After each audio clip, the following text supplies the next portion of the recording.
Morning lads, we're out here this morning in Cremon. We've just had an amazing morning and we're with these guys and it's amazing what they're doing. Lads, thank you for taking us this morning. Very welcome. And we were out in the boats with you, out in the beds. We're going to post pictures of this later on. It was amazing. Emmett, you took us out in the boat. Yeah. You came with us. We met you afterwards, you opened oysters for us. So, we're out here in Cremon. Why are they so good? I suppose Cremon, we're very lucky to be in Castlemean Harbour. They say in the oyster terms that an oyster has a terroir, like a wine has a terroir. So where it comes from, where it grows, it has its own taste. So we've got a lot contributing to our oysters and our mussels and their meat content and their taste. So we've got the River Cara coming in from the west, as well with the Wild Atlantic Way. We've got the River Lown coming from Clordan and the lakes of Killarney, and then we've got the main coming from Castlemean.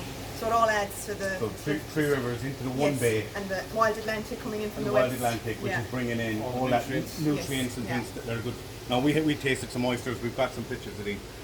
These are big, plump oysters. They are amazing flavours. You do mussels as well. Yeah, really, the shellfish from Cremon is really good meat content. Yeah, and you was out literally on the bed this morning because the tide was just right and all of that. And we got through the whole process from start to finish, from literally half the size of my nail to some that we saw that were this big. They were insane. Yeah. But the normal size oysters, just, I mean, we are talking unbelievable. Like I've been lucky enough in my career to have lots of oysters in different places, but these stand head and shoulders above. Most of yours go into France and are the highest grade possible in France. Yeah, there's massive demand for our oysters, mainly particularly France and Holland. But there's massive demand for the Cremon oysters, all because of the meat yields, massive meat content in them.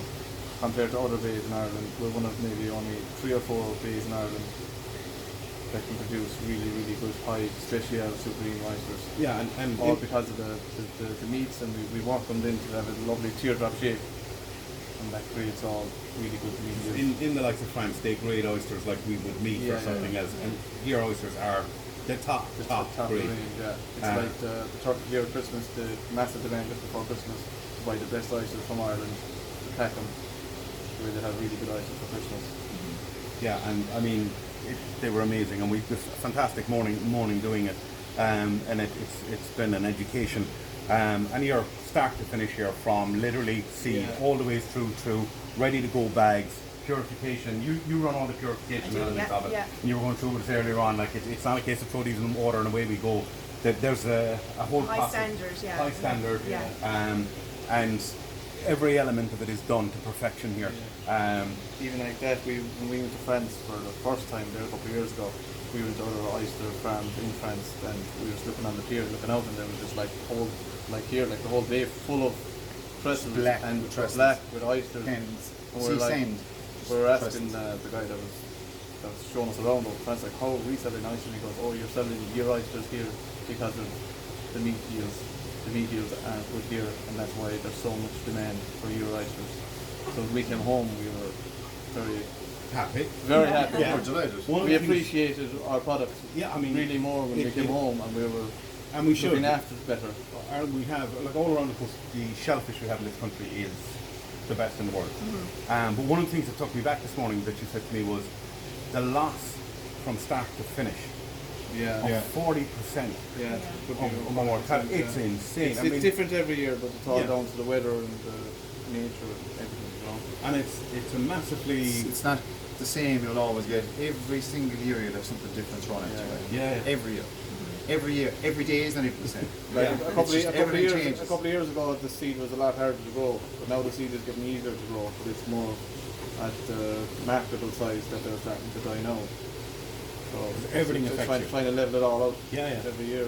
It's massively labour intensive. Yes. To get one of these from the small seed to the restaurant. I mean, we were out there and just like mind-boggling the amount of work that goes into these.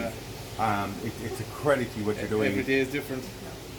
Every day is different here. We could be at anything. What's great about the tours as well is that we provide people to see where what they see from seed opposed to clay. So it's not just an oysters grown in a bag and trestles, but the husbandry behind it the love that goes into it, the techniques that we use to get our oysters to how they look and how you enjoy them, and then what goes into it. So it's all about traceability, quality, local, supplying local and freshness, and that's what we kind of stand by here.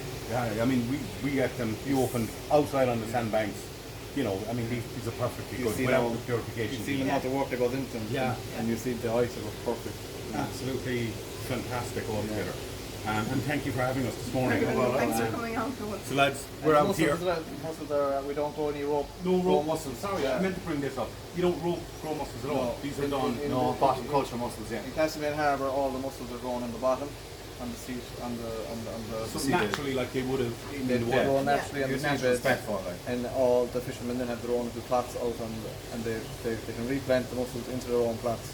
Yes. And they can dredge them then with all the dredging, so with the big dredge, and they can dredge them for market then whenever Yeah. they want, mainly in the And winter months. they're huge by comparison. Yeah. They're Yeah. big, yeah. Really They're are. strong, yeah. Yeah, The yeah. meat There is a content difference. is- The rope mussels might be a bit smaller and they might be a bit weaker. You can squeeze them Yeah. and break them, but the seabed mussels then are really, really strong. You Yeah. can break They'd have a them. longer shelf life as well, you know.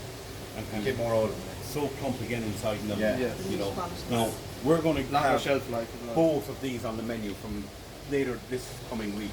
So we're going to have the mussels and the oysters on. So if you want to try them, come in. If you've never had an oyster, come into Cree and I will give you one. No charge, no nothing. Come in and have one. You've got to try these because I'm blown away by them. So they're going to be on our menu and hopefully a lot more menus around over the coming weeks and months. So lads, we'll talk to you again soon. We're out.